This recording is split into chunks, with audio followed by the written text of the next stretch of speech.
Pension Phanglaba Wakhal ningthina Khanthaba Ngamdraba meeoi amabu State asigi Security Advisor oina thajillakpana maram oiraga ngasidi State asigi Kang Khong chainabagi achouba maram ama oihalle haina Struggling Women's Association ki President Pramodini Thounaojam na nungnangba phongdorakli Manipur Press Club ki Kobru Conference Hall da pangthokpa pau gi mifam amada mahakna makha taraduna hai Security Advisor oiriba Kuldeep Singh na State asida khulai matik chana paiba kuki militant chamapan rom changsilakre masigidamak mathau taba thabak sing lokhatle haiba wafam thamkraba matung amuk wafam madu aranbani haina thamlakpa se yamna laibak thibane Security Advisor amadi DGP anina State asigi miyamda sanariba ase karigino asigumba tanfam asida Army recruitment yauba chetkiba nupamacha ahumgi manungda ama thaduraklaga anibu na fazintuna thamlakpa asida Unified Command gi Luchingliba Security Advisor amadi DGP na meeoi ani aduge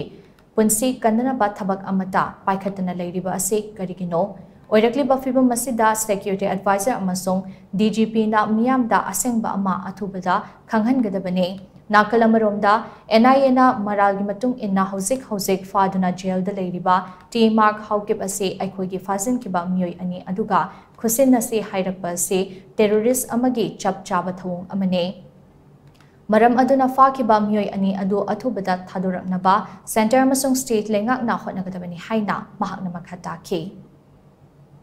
Security Advisor nena thara iba pose tasing na harabada sahi humpu helaba misak amadi akoigi government gi employee ama oitaragasu thabaktagi pothana naba ayaba pirakanda makoise mayumda irenjana tangdu leitana masasina seba tawrakanda nungaina koigi thamnanabagi adugumlaba kano ama oihalle kaigino haba matamda sahi humpu helaktaragadi karigumba thabak thawram amatada makoise men tana brain je phajana work tawrakanda thabak se tawba ngamdabana maram orakanda thabaktagi potha halakanda moigi pibam thokpa koigi